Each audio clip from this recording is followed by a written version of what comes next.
na tunamualika mwalimu wa asubuhi ya leo ni Papa Augustin. Tunasema karibu mzazi. Haleluya.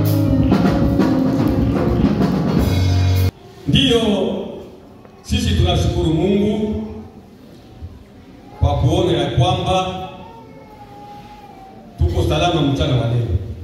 Mungu wetu ni Mungu mwema, alituchunga muda wa juma mzima na hivi tunafika siku za leo tuko sisi sote salama. Mungu apewe sifa. Tutaponda muda kabisa, tutaenda na neno la Mungu. Na leo mimi kisima chetu cha leo nitafundisha juu ya umefufuka pamoja na Yesu. Ndiyo sisi yetu ambao tutafundisha mchana wa leo. Wewe unakuwa hapa, ulikwisha kufunguliwa, ulikombolewa kwa damu ya Yesu Kristo. Sasa umefufuka pamoja na Yesu Kristo. Ulifufuka pamoja na Yesu Kristo. Kama ulifufuka na Yesu Kristo, ndio utaonesha matendo yako ya kwamba mimi ninakuwa hai, ninakwisha kufufuka pamoja na Yesu Kristo ambaye alikufa kwa ajili yangu. Ndio ile tutasoma maandiko matakatifu kwa haraka kwenye kitabu chetu cha Matthieu chapitre 28 verset 2 à 6. Wakati Yesu alikuwa anatembea na wanafunzi wake, muda wake ulienea sasa wa kwenda kupata mateso mengi. Na ndio pale anaenda kumwambia Petro, asema ninaenda Yerusalemu kupata mateso mengi, niweke katika mikono ya wanyang'anyi na wenye dhambi. Lakini Petro alipenda kumkemea na muda wake unaenea sasa. Wakati alipenda kumkemea, Yesu akamwambia rudi nyuma shetani, wewe Petro. Kwa sababu hautamani yaliyo juu, unatamani yaliyo ya wanadamu. Yesu akapata mateso, tulisha kusikia ile, alipata mateso mengi. Akafikia kusulubishwa na kutundikwa katika msalaba pamoja na wenye dhambi, akakufa. Na aliwaambia kwamba baada ya mimi kufa, kisha siku 3 nitafufuka. Lakini wanafunzi wake hawakuelewa ile. Walidhani ya kwamba Yesu anapokuja atabakia nasi siku zote katika ulimwengu. Yaani wamesema ufalme wangu sio wa dunia hii. Ufalme wangu ni wa mbingu, sio wa dunia hii. Lakini kama walitenganisha walidhania kwamba ufalme wa Yesu Kristo ni wa dunia hii. Na ndio baada ya kufa akazikwa. Mwana wa Mungu akazikwa. Kisha kuzikwa, siku 3 ilipotimia, Maria Magdalene na Maria mwingine wakaenda kaburini kama vile desturi yetu. Kisha siku 3 kuzika na kwenda kutazama kaburi, kwenda kupamba na kufanya vingine ambavyo vinafaa kwa kaburi. Na wakati walipofika hapo, wakakuta watu wawili wenye kuwa na mavazi meupe, huyu ngambo ya kuume, huyu ngambo ya kushoto.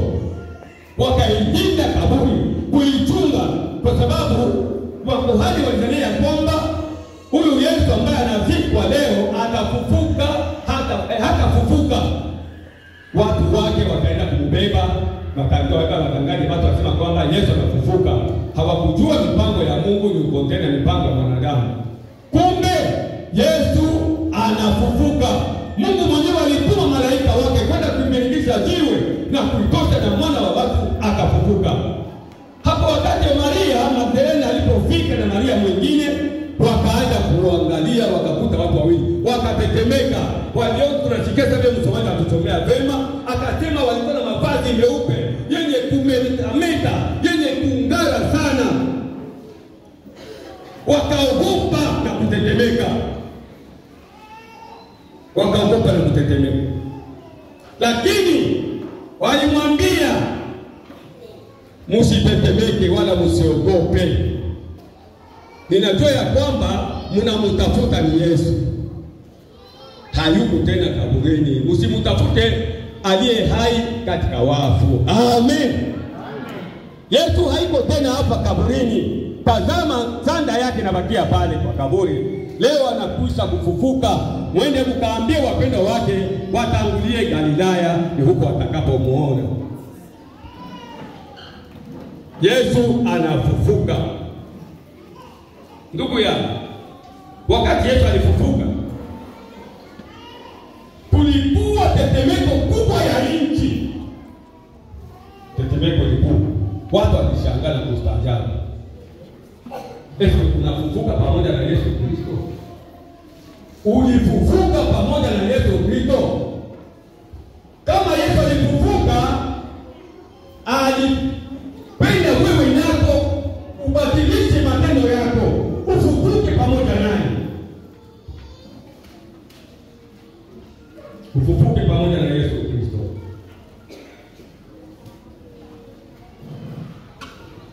Ufufuke pamoja na Yesu Kristo, ndugu yangu, kusudi siku ile upende kuwa kitu cha kukamilika pamoja naye. Kukue kitu kile kufaa pamoja naye. Na wakati Yesu alipokata roho, tetemeko la nchi lilifanyika. Tremblement de terre ilikuwa katika dunia. Ilifanyika. Makaburi yote ilipasuka. Makaburi kapasuka. Giza likawa kubwa. Mwana wa watu anafufuka. Anafufuka. Hakubakia tena katika kaburi. Kwa sababu objective yake alijia hapa duniani ni kuja kufanya kazi ya Mungu na kukuokoa wewe na mimi ambao tuko katika utumwa wa dhambi. Na wakati alipofufuka, alienda mpaka kuzimu. Yesu alifika kuzimu kwenda kunyang'anya fungua kwa Shetani.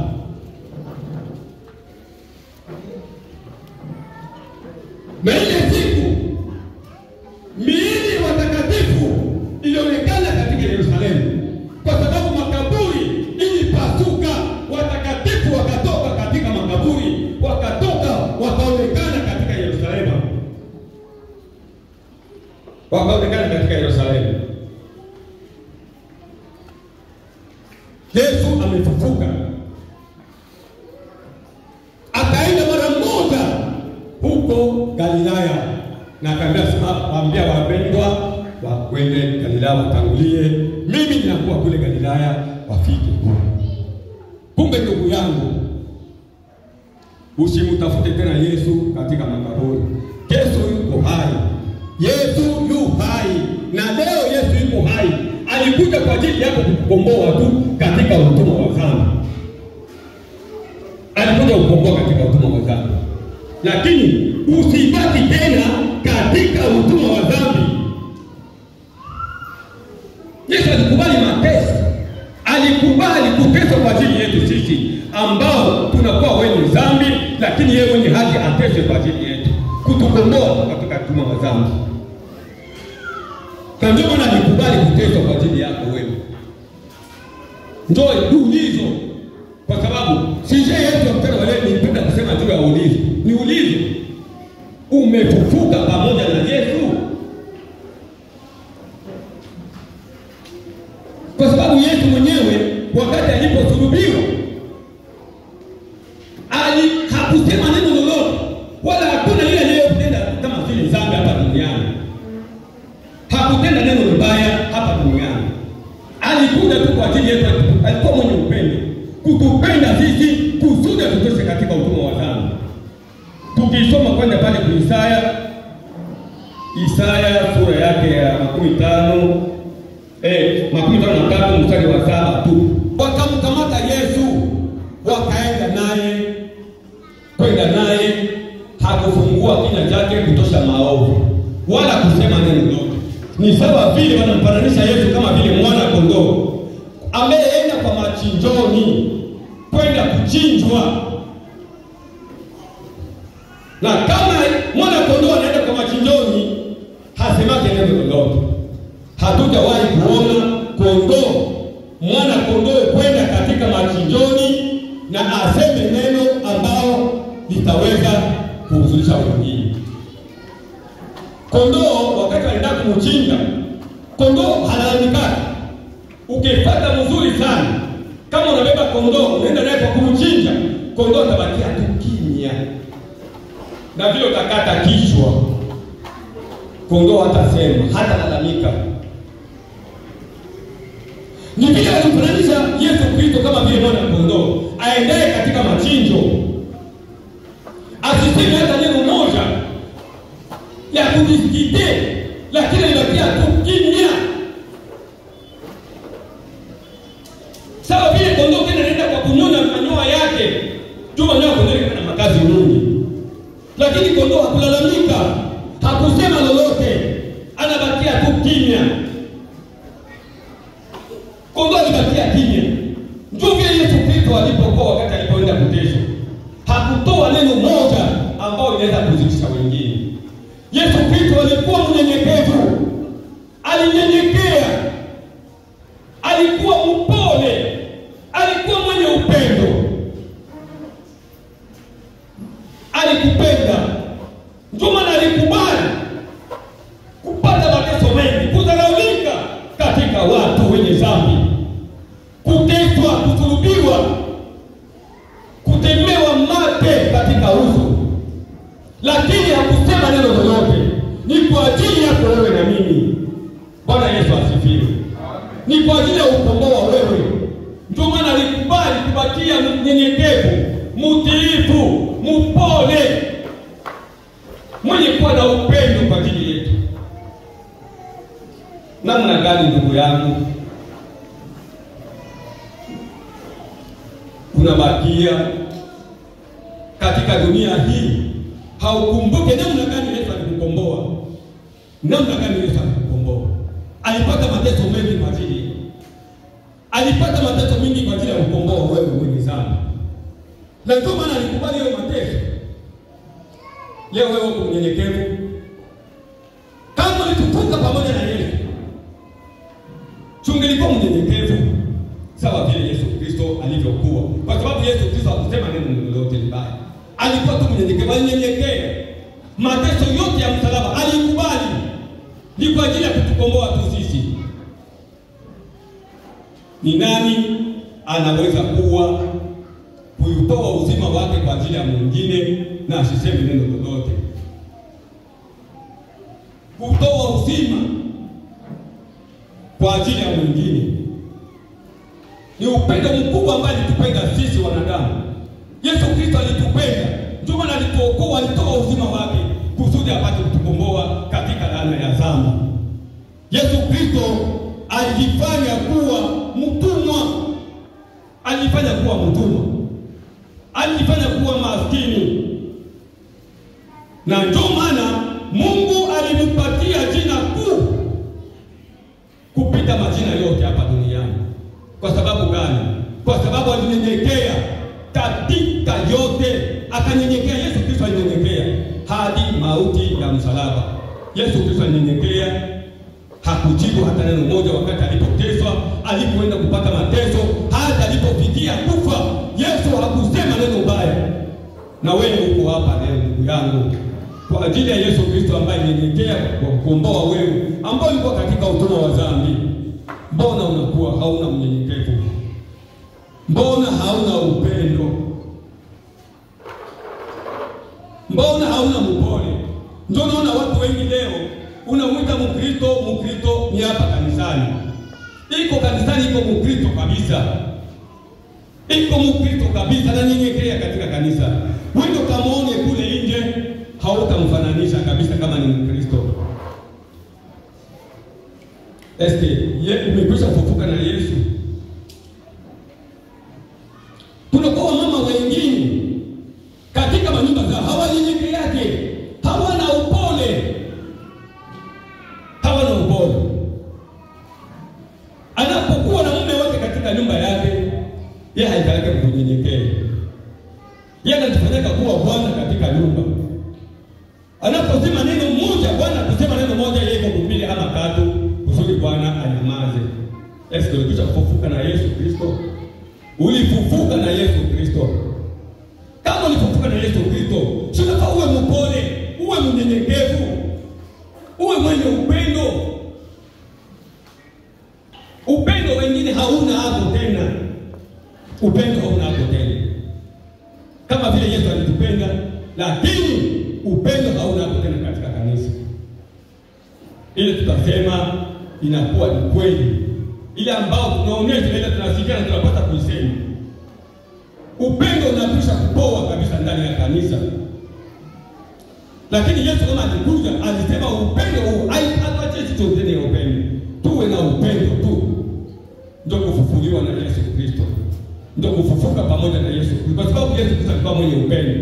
Na wewe pia uwe mwenye upendo. Lakini leo hakuna upole, hakuna. Watu wengi wana upole tena. Wanajiweka kuwa magari. Unaona Mkristo anapochokoza neno ndogo tu, iko tayari kwa kuvunja mguu. Eske Mkristo alivunja mguu? Eske Mkristo anapata kupigana? Haitawezekana. Haujafufuka pamoja na Yesu. Kama Mkristo angejifanya kuwa gani, angejifanya kuwa na nguvu, hajafufuka pamoja na Yesu Kristo. Mkristo mwenye alifufuka pamoja na Yesu Kristo anaona vitu vyote katika dunia ni vya bure. Anaona lazima tu ni Yesu Kristo ambaye aliyemuokoa. Afufuke pamoja na Yesu Kristo. Aoneshe matendo yake mema mbele ya watu wengine. Watu wengine wapate kumshuhudia. Aanze kushuhudia.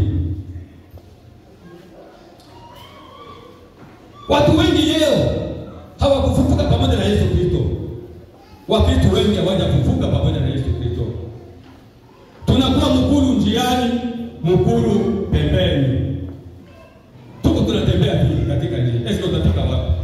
Wakati unatembea mkuu huku, mkuu katika njia na mkuu mwingine huko pembeni ya barabara. Utafika huko unaenda kusheme parallel. Hautafika. Hautafika.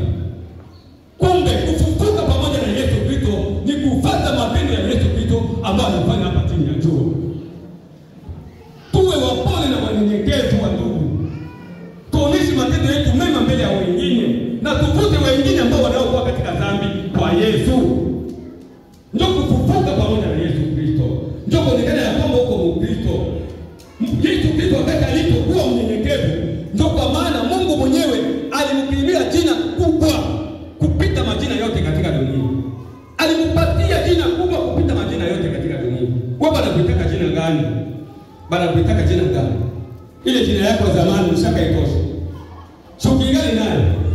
Jina yako ya zamani wakati ulikuwa bado kuamini Yesu Kristo. Shukingane na ile jina. Ulikuwa gani unapita gani? Ulishaona majina mbili. Huko hapa leo kwa Kristo kutoka nje, huko na jina lingine. Labda uko mlele kule nje. Labda uko mfukabangi kule nje. Labda uko mwingine kule nje. Ulishaka kufuka na Yesu Kristo. Matendo yako ya zamani ulishaka acha. Kufuka na Yesu Kristo ni kuacha matendo yako ya zamani ambayo ulikuwa unapenda wakati ulikuwa bado kuamini Yesu Kristo. Unafufuka naye. Unafufuka sasa na Yesu Kristo, ile matendo yako unayafuta. Lakini wengine huko wanafufuka naye. Anawakia na ile matendo yake na anaitwa jina la ile matendo yake ambayo alipatenda wakati alikuwa bado kumwamini Yesu Kristo kuwa Bwana na Mwokozi wa maisha yake. Tufufuke pamoja na Yesu Kristo. Tuoneshe utulivu wetu sawa vile Yesu Kristo alivyokuwa mtulivu na mnyenyekevu. Kujinyenyekea. Hapana kujiweka tu wewe mwisho. Hapana. Hapana. Wewe ndio bora kuliko mwingine. Hapana. Na kusikia mashauri ya wengine ambao hawajasikia neno la Mungu, wanakuletea neno. Wewe bali sana unaweza kusikia. Ndio mashauri unasikia wakati mwenzako anakupigia, analeta mashauri mbaya ya kutoka katika neno la Mungu na unakubali, unaanza kuzungumza naye. Pale pale kumfundisha maneno ya Mungu akasema mimi nilikwisha kufufuka pamoja na Yesu Kristo. Sina vile vitu tena. Nilikwisha toka mbele vitu. Nilikwisha acha. Sina tena kule. Ninakuwa Mkristo. Ninakuwa Mkristo. Mbaya wale wadogo wanaharibu mmea. Inaona kama vile tulikuwa kama kulima mashamba. Unaenda kulima shamba yako, unapanda mihindi, labda wengine wanapanda kunde, wengine wanapanda maharage, wengine wanapanda nini. Lakini unaona, unaenda kuangalia mmea, unakuta mmea uko sawa kama ni muhindi. Mule ndani mkisha kuingia kidudu. Kale kidudu kanaenda kuharibu. Wewe kumenya hivi mmea hamna kitu tena. Ni mashauri mbaya. mbaya ambayo tuko na ikubali inatufanya sisi tusifufuke pamoja na Yesu Kristo. Kufufuka na Yesu Kristo ni kuacha ile matendo mabaya, ile mashauri mabaya ambayo unapokea huko na huko, uiache, usisikie hata kuisikia. Kama unazidi kuisikia na kumkaribisha mwenye kukuletea matendo mabaya, ujue ya kwamba wewe bado kufufuka pamoja na Yesu Kristo. Aliyefufuka na Yesu Kristo anaachaka matendo yake yote mabaya na kushirikiana na Yesu Kristo, kufuatana na matendo ya Yesu Kristo, kwa sababu Yesu Kristo alikuwa ni mnyenyekevu, mtulivu na mwenye upole. Mwenye upole. Wewe wakuite na wewe leo upole, kwa sababu ulimfuata Yesu Kristo, ulikwisha kumwamini Yesu Kristo, ulikwisha kufufuka pamoja na Yesu Kristo. Wakuite upole na mnyenyekevu. Ule mama hapana utamkwala, unamtambuka, hana la kusema.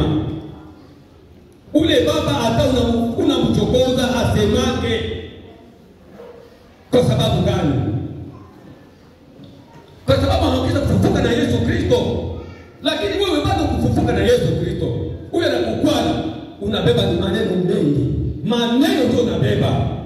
Hata wengine mkanisa, tuna wengine hapa mkanisa mimi hapa shirikiana katika ushirikiano au kuona ndugu yake kanisani hapa kushirikiana au kuzungumza naye hata maneno kidogo hakuna. Hapa zungumzo zake asemishi zungumzo zake na auli. Unakuwa bariere. Unakuwa bariere. Hakuna bariere. Sasa bariere ndio hapa. Ulifufuka na Yesu Kristo. Ulifufuka na Yesu Kristo. Wewe ongea na mabariere na wandugu zako wa Kristo. Mko watoto wa baba moja, lakini uko na bariere. Ni juu ya nini? Hautafufuka na Yesu Kristo. Na siku utafufuka na Yesu Kristo, ile mabariere itaisha.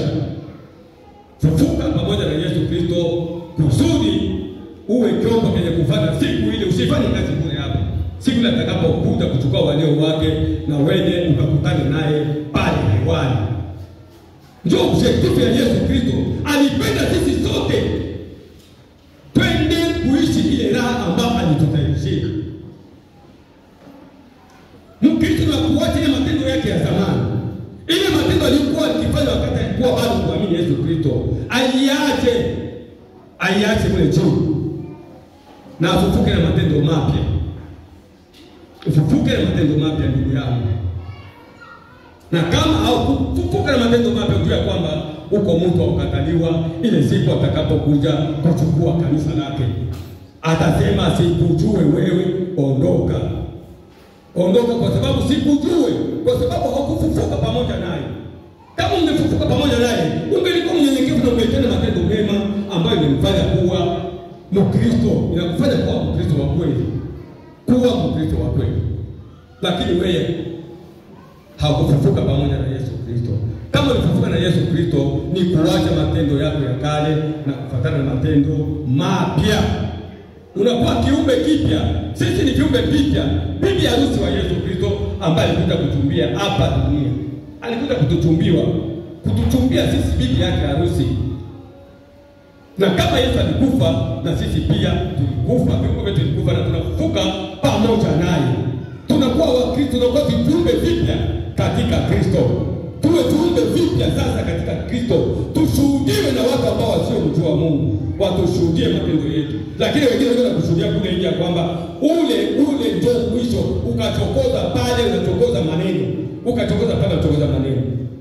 Ni juu ya nini? Eske ukisha kufufuka na Yesu Kristo? Ulifufuka na Yesu Kristo? Kufufuka na Yesu Kristo ndugu yangu ni kuacha ufitina. Kuacha ufitina. Kufufuka na Yesu Kristo ni kuacha chuki. Kuchukia ndugu yako pasipo neno. Kuacha chuki ndio unafufuka na Yesu Kristo. Kuacha vile vyote. Kufufuka na Yesu Kristo ni kuacha matendo mabaya. Ndio kufufuka na Yesu Kristo. Lakini wewe matendo mabaya hauyaacha. Uko nakuja mkanisa, uko natenda ile matendo uko natenda, ungai mtenda. Ni juu ya nini? Eske utaenda wapi? Siku atakapokuja utakuwa mgeni wa nani? Yesu atakuja. Aliwaambia wanafunzi wake, muda kitambo mwingine mnaniona na muda kitambo hamtaniona tena. Na ndio pale akaenda sasa. Nitakuja ile siku ambayo nitakuja kuhukumu, kuokoa sasa dunia sasa. Kuja kuhukumu, si kuokoa tena, si kuokoa, lakini atakuja ni kuhukumu sasa. Alikuja ile siku kwa sababu alipenda dunia, alikuja ni kuokoa dunia. Kwa sababu kila mmoja amwamini na afanye matendo mapya. Amfuate Yesu Kristo kwa matendo yake. Tufanane Yesu Kristo ndugu yangu, kusudi siku ile za mwisho tupate wokovu. Yesu alitupenda sisi sote. Alitupenda. Na kama alikupenda ndugu yangu, kuna bahati kupendwa na Yesu Kristo, ubakie sasa kiumbe kenye kufaa mbele za Mungu. Ni kuacha matendo yako ya zamani na kufuata Yesu Kristo kuwa Bwana na Mwokozi wa maisha yako. Sisi tulisema kwamba tutakuwa warefu kabisa. Tulipenda kukumbusha habari ya Pasaka ilifanyika ni juu ya nini? Pasaka ni kwa ajili ya nini? Pasaka inakuwa kwako maana gani? Inaleta nini kwako? Pasaka ni nini kwako? Inaleta nini? Ni wokovu wako. Kukuokoa katika utumwa wa dhambi. Unaona mtu kutoa uzima wake kwa ajili ya mtu mwingine. Iko neno kubwa sana. Wengine wanataka hata mtoto. Vile kuna kwa wengine wanakupa mtoto. Anaacha mtoto wake mwenye alizaa na kutupa pale na anakimbia. Anaponya nafsi yake. Anakimbia. Lakini alikubali kuteswa kwa ajili yako wewe na mimi, kusudi tupate wokovu. Na ndio maana wakati alipokuwa kwa msalaba na wale wanyang'anyi wawili, mmoja kuume na mmoja kushoto, alipanda mikono yake miwili akawaita wote katika ulimwengu, akasema mje kwangu ninyi ambao mnaolemewa na kusumbuka na mizigo mizito. Ndio tutasoma kwa mwisho pale Mathayo chapitre 11 verset 28 à 29. Tena kujeni nyinyi wote ambao mnaosumbuka, kusumbuka na kulemewa. Mnaosumbuka, kusumbuka na shughuli za dunia, kusumbuka na maisha. Nitakula nini? Nitavaa nini? Nitafanya nini kwa mimi kupata kitu fulani? Huko nasumbuka tu na vitu ambao ya kubakia katika dunia. Na wale wenye kulemewa na ile mizigo ya dhambi, ndio naita wote, asema kuja kwangu mimi ambaye nilikuja kwa ajili yenu, nikaibebe ile mizigo na masumbufu yenu, nikaibebe.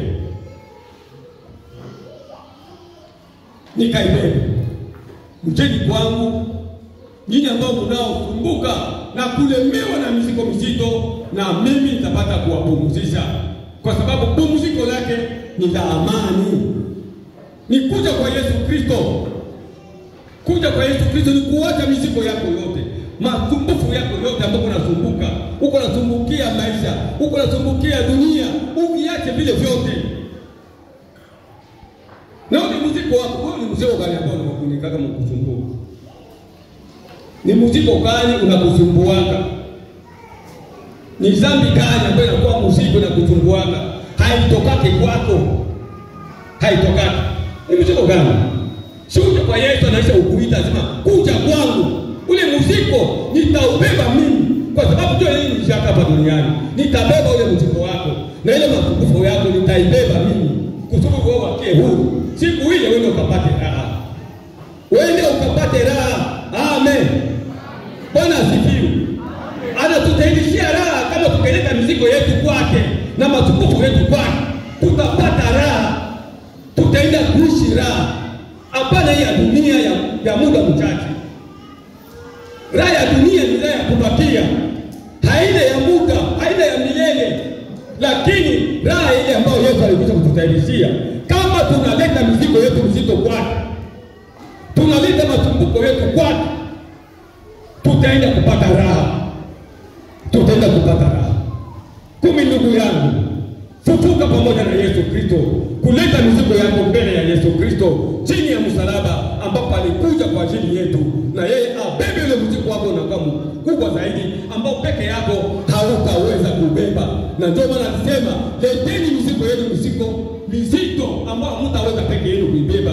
Mimi nitaenda kubeba ile mizigo yenu ya dhambi na masumbuko yenu ambao mnakuwa nayo. mimi nitabeba ile masumbuko kusudi upate raha. Anakwisha kukutalishia raha. Kama ukitia moyo wako mgumu, ujue kwamba ile raha hautaishi. Ukatia moyo wako mgumu, raha ile ambayo anakwisha kukutalishia hautaishi. Lakini anakualika mchana wa leo, anasema leta mzigo wako, leta masumbuko yako, umwambie Yesu vile ambavyo unasimpaka wewe mwenyewe, vile vile unasimama kila siku peke yako, hadi kapatake solution. Leta kwa Yesu Kristo. Yesu Kristo ni solution ya mambo yetu yote tunakuwa nayo. Ni solution ya mizigo yetu kutubebea. Hashindake na mzigo hata moja. Hivi tulivyo hata tukena mzigo namna gani? Yeye alikuja kwa ajili ya kubeba hiyo mzigo kusudi apate kutupumzisha sisi ambao tunalemewa na mzigo mzito. Hatuwezi peke yetu. Ndio na mtu mwingine anaweza kukiri dhambi zake. Hawezi kabisa. Hayajati. Kutubu dhambi, maana ya kutubu ni kuacha. Ndio signification ya kutubu ni kuacha. Sio kuendelea kutubu dhambi, utubu leo, utubu kesho, hii unatubu, tuma kesho nenda kuitubu. Ile si kutubu, ni unakiri tu, haukiri kabisa dhambi, lakini unajieleza tu dhambi unayofanya, unamwambia kwamba mimi natendaka dhambi fulani. Unamupasha tu kwamba mimi dhambi fulani natendaka. Kutubu wewe kuacha, kuileta mbele ya Mungu na kusema hii dhambi kwangu iko au revoir, haitarudiaka tena. Lakini kwako iko inarudia. Sasa siku utakaporudia na Yesu mkuja, unakutaniwa dhambi ile uko nao hutatubu bado. Utafanya wapi?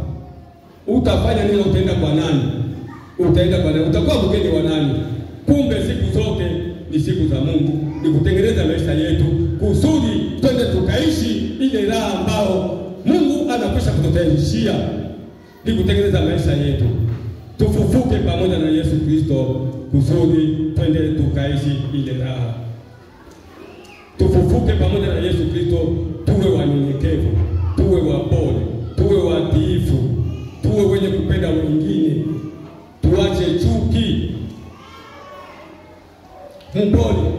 Ndio vile Yesu alisema mimi niko mpole na mnyenyekevu. Yeye niko mpole na mnyenyekevu. Hata ufanyike jambo gani, mimi niko tu mpole. Ni mnyenyekevu. Na sisi pia tuwe wanyenyekevu, ndio tufufuke pamoja na Yesu Kristo. Tukiwa wanyenyekevu, tutafufuka pamoja na Yesu Kristo vile alivyofufuka ile siku wakati alipokufa. Baada ya siku 3 akafufuka. Alifufuka na miili ya watakatifu wale waliokuwa kuzimu, kwa sababu kuzimu pale mbele ni kwaka na aenda wale wote walikufa ile muda walikuwa kaenda kuzimu tu. Lakini Yesu wakati alipofufuka anafika kule kuzimu kwenda kubeba ile miili ya watakatifu, kufunga ile zimu na kubeba funguo ya kuzimu. Baada ya hiyo watakatifu wakaonekana katika Yerusalemu, na ile siku wakaonekana muda wa siku 3 katika Yerusalemu, na mwisho wake wakaenda sasa kumji wetu wa kutarajia wa kungojea siku za mwisho, paradiso. Ndugu yangu mpendwa, ninakuambia, nilipenda kukuonyesha tu neno ndogo mchana wa leo ya kwamba tufufuke pamoja na Yesu Kristo. Tufufuke pamoja na Yesu Kristo kusudi tupate kuonekana vyema vile kufaa mbele za Mungu. Matendo yetu yaonekane mbele za watu na mbele za Mungu. Matendo ambayo tunayoyatenda kama tunapita kufufuka na Yesu Kristo itaonekana mema mbele ya watu na mbele za Mungu huyo ambaye tulimwamini. Ndugu yangu, ninapenda kukuambia tu, fufuka pamoja na Yesu. Mchana